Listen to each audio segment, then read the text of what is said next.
তো এখন বাজে বেলা হচ্ছে প্রায় 2টো, তো 2টো বেজে গেছে। কিন্তু আজকে এখন খাবার বের করতে যাওয়ার আগে একটা দারুণ কাজ করছি, যেটা আমার খুব প্রিয়, আমি খেতে খুব ভালোবাসি, আমি জানি অনেকেই ভালোবাসে।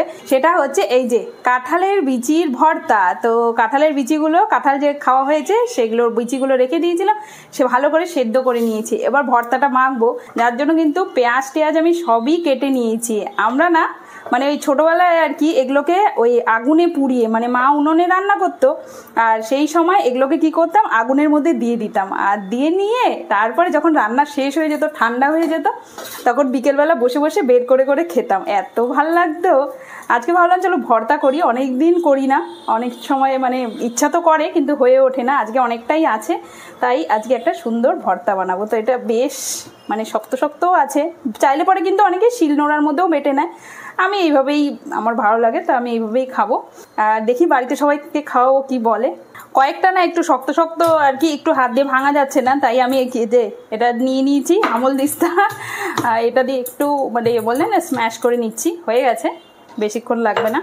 আর এর সাথে এই যে শুকনো লঙ্কা ভাজা করে রেখেছি, শুকনো লঙ্কা দিয়ে ভর্তা খেতে কি যে মজা, যারা খায় ভর্তা খেতে, যারা ভালোবাসে তারা ভালো জানবে আর কি। আর কাটা পেঁয়াজ, তো পেঁয়াজটাও কেটে রেখেছি। এর মধ্যে দিয়ে দেবো কিন্তু একটুখানি এই যে সর্ষের তেল। তো সর্ষের তেলটা আমার বড় বোতলে, সরি ছোটো বোতলে ঢালা হয়নি, তাই আমি এখান থেকে ইউজ করছি। এই দিয়ে দেবো একটু সর্ষের তেল। সর্ষের তেলের ভর্তা খেতে কি যে মজা, যেটা যারা খায়, ওই যে বললাম যারা ভর্তা খেতে ভালোবাসে তারা ভালো বলতে পারবে, তাই না বলো? অবশ্য আমি সেদ্ধর সময় না অল্প নুন দিয়েছি, তাই নুনটা অল্প একটু কম করেই দিচ্ছি, এখন লাগলে পরে দেবো। এবার এটাকে সুন্দর করে মাখবো। সঞ্জয়, তুমি খেয়েছো কাঁঠালের বিচি ভর্তা কখনো? নেভার? তাহলে আজকে খেয়ে দেখবে। তোমাকে অবশ্য আমি অনেক কিছুই নতুন নতুন খাওয়াই, তাই না? খুব কমই ফেল হয়, বেশিরভাগটাই পাস হয়। তো এই হয়ে গেছে। কি সুন্দর গন্ধ, একদম ঠিক আছে। সত্যি কথা বলতে খাওয়ার তো আমি প্রত্যেকটাই ভালোবাসি খেতে, প্রত্যেকটা সবজিই বলো আর যাই বলো না কেন, তবে কিছু কিছু খাওয়া বলে না মনের খুব কাছের। তো এটা হয়ে গেছে, চলো।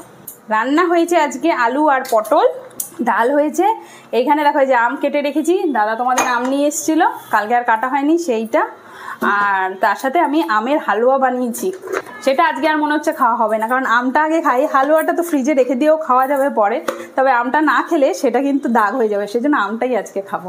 তো এখানে মায়ের খাওয়াটা বের করেছি, একটুখানি মাকেও ভর্তাটা দেবো আর কি, খুব বেশি দেবো না, পরে দেখি খেলে পরে আবার দেবো।